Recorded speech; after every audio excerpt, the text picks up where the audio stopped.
Zee 24 तास एक पाऊल पुढे। मृत्यू नोंद करण्यासाठीची नोंदवही संपल्यामुळे बाळासाहेबांच्या मृत्यूची नोंद जन्मवहीत केल्याचं अजब उत्तर मुंबईच्या महापौरांनी दिलं आहे।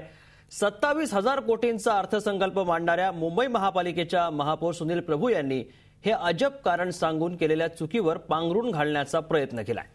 मृत्यू नोंदणीसाठी संबंधित नोंदवह्या का आणण्यात आल्या नाहीत असा सवाल आता उपस्थित केला जातोय। बाळासाहेबांच्या मृत्यू अगोदर किती मृत नागरिकांची महापालिकेनं जन्मवहीत नोंद केली आहे असा सवालही या निमित्तानं उपस्थित झालाय।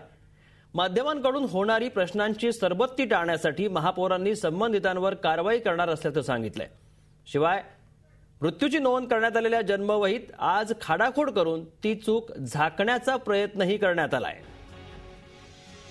तर आधी चुकायचं आणि मग झाकायचं अशातला हा प्रकार आहे। बाळासाहेबांच्या मृत्यूची नोंद जन्मवहीत करण्यात आल्याची बातमी प्रसिद्ध झाली आणि त्यानंतर आज जे स्पष्टीकरण त्यावर महापौरांनी दिले ते देखील धक्कादायक आहे। मृत्यूची नोंद करण्याची नोंदवही संपल्यामुळे जन्माची नोंद करण्याच्या वहीत याची नोंद करण्यात आली असं स्पष्टीकरण त्यांनी दिलंय। आपण अधिक या संदर्भात माहिती घेऊया। आमचे प्रतिनिधी पंकज जळवी आपल्यासोबत आहेत। पंकज, काय सांगाल आधी चुकायचं आणि मग झाकायचं या प्रकाराबद्दल? पंकज, निश्चितच एक अजब महानगरपालिकेचा गजब कारभार असं आपण म्हणू शकतो। बाळासाहेब ठाकरे जे शिवसेनेचे सर्वोच्च नेते होते आणि त्यांच्या मृत्यूची नोंद ही जन्मवहीत होते आणि सगळ्यात महत्त्वाची गोष्ट म्हणजे महानगरपालिका ही शिवसेनेच्याच ताब्यात आहे।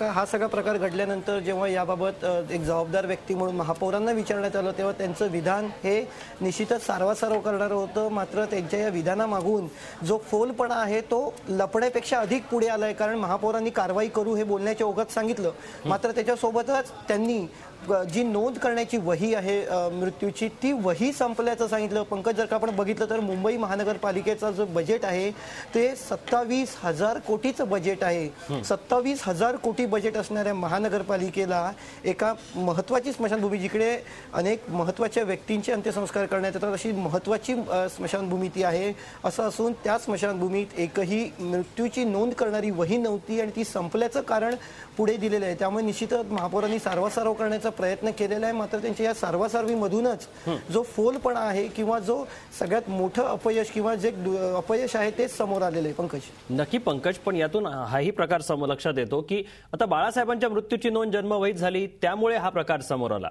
त्यामुळे आता आणखी किती लोकांच्या मृत्यूची नोंद जन्मवहीत झाली हा देखील प्रश्न उपस्थित झालाय, त्याबद्दल काय सांग? पंकज, निश्चितच जी वही संपली होती मृत्यूच्या नोंद करणारी वही, ती वही केव्हा संपली हे पाहणं महत्त्वाचं ठरेल, कारण केव्हा बाळासाहेबांसारखी एक महत्त्वाची व्यक्ती तिची नोंद जन्मवहीत करण्यात आली आणि नंतर खाडाखोड करण्याचा प्रयत्न करण्यात आला हे सगळं आपण बघितलं। मात्र याच्या आधी आणखीन किती लोकांची जी नोंद आहे ती अशा प्रकाराने जी जन्मवहीमध्ये केलेली आहे हे महत्त्वाचं आहे, कारण निश्चितच आहे की ज्या अर्थी अशी घटना घडल्यानंतर हे विधान केलं जातं याच्या आधी बऱ्याच लोकांची नोंद जी आहे ती जन्माच्या वहीमध्ये केली असण्याची शक्यता आहे आणि त्यामुळे निश्चितच मग त्रास जो आहे तो सर्वसामान्य माणसांना होणार। जेव्हा मृत्यू वही जेव्हा तपासली जाईल तेव्हा त्यांच्यात त्याचं नाव आढळणार नाही, कारण ते नाव जन्मवहीत आहे। त्यामुळे कुठेतरी महानगरपालिकेच्या गलथानपणाचा फायदा सामान्य नागरिकांना त्याचं नुकसान निश्चितच नक्की पंकज, धन्यवाद आपण दिलेल्या सविस्तर माहितीबद्दल। झी 24 तास एक पाऊल पुढे।